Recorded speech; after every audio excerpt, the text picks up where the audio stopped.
Welcome to this explainer. We usually treat reading as a pretty passive activity, right? We just sit back, absorb the words, and let the author take us on a journey. But today, we're going to flip that entirely. We are going to treat reading like a teardown, an active, structural, reverse engineering process to uncover the hidden machinery operating inside the text we read every single day. To do this, we're pulling directly from Dr. Arya Ayapin's university session on structural approaches to text. We're going to look at the literal blueprints that authors use to influence our thoughts and our emotions, blueprints that go completely undetected by the average reader.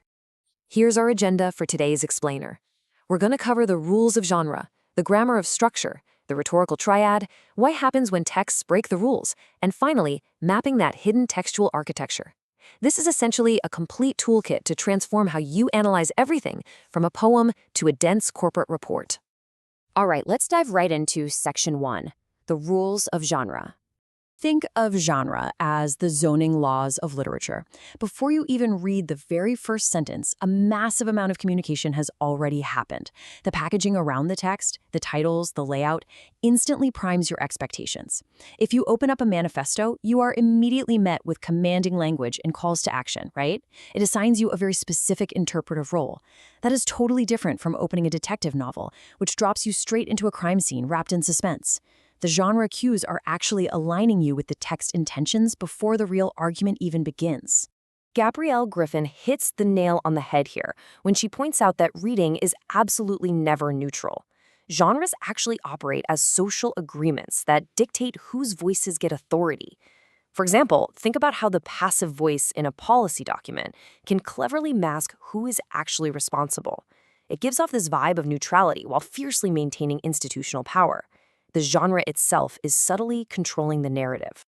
Moving right along to Section 2, the grammar of structure. So, if genre is the zoning law, structure is the actual load-bearing wall of the building.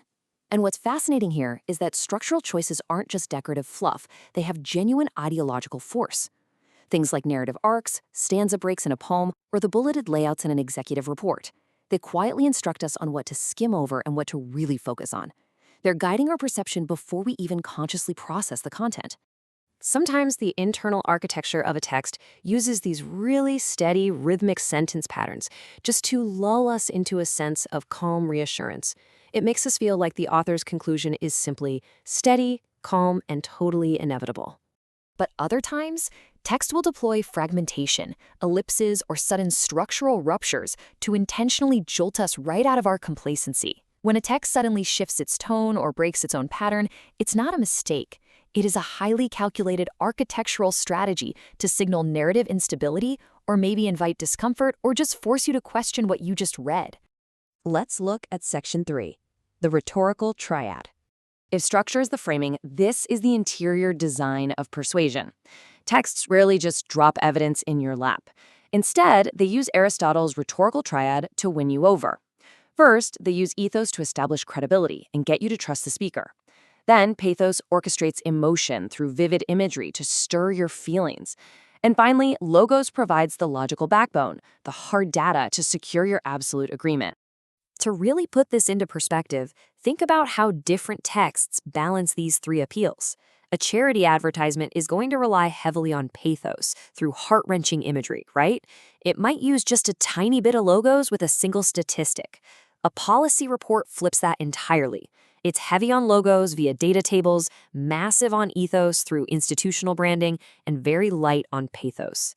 Mapping out these combinations exposes exactly whose experiences are centered and whose are sidelined.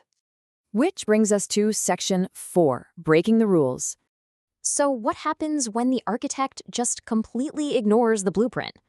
When a text deliberately bends its own rules, like a mock news broadcast, or a fast-paced crime thriller that suddenly pauses for a deep, poetic meditation, it completely jolts us. Our familiar reading habits suddenly don't work anymore. It forces us to stop being passive consumers and actually become active participants in making meaning. These formal dislocations aren't typos. They operate as both aesthetic play and ideological critique.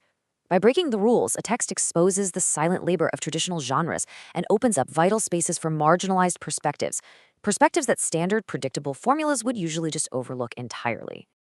To truly understand this subversion, researcher Zena O'Leary urges us to turn the microscope on ourselves and practice reflexivity.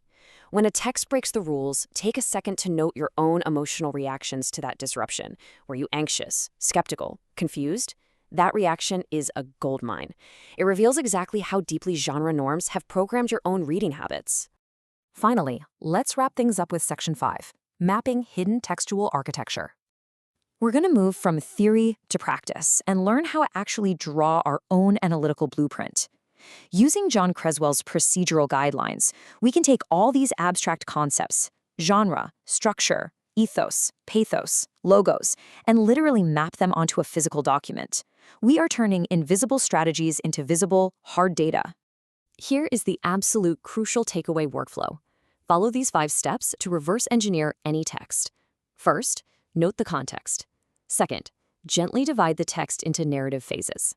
Third, identify those internal pauses and rhythms. Fourth, and this is the fun part, literally draw boxes around segments, use arrows to show shifts in logic, and scribble marginal symbols for ethos, pathos, and logos. Finally, add your reflexive notes about your own feelings. You are literally making the invisible architecture visible right there on the page. And the result of all this scribbling? It is profoundly empowering. By combining genre awareness with this graphic mapping, you cultivate a highly rigorous critical practice. You no longer just see a page of text. You see a layered schematic of persuasion, power, and structure.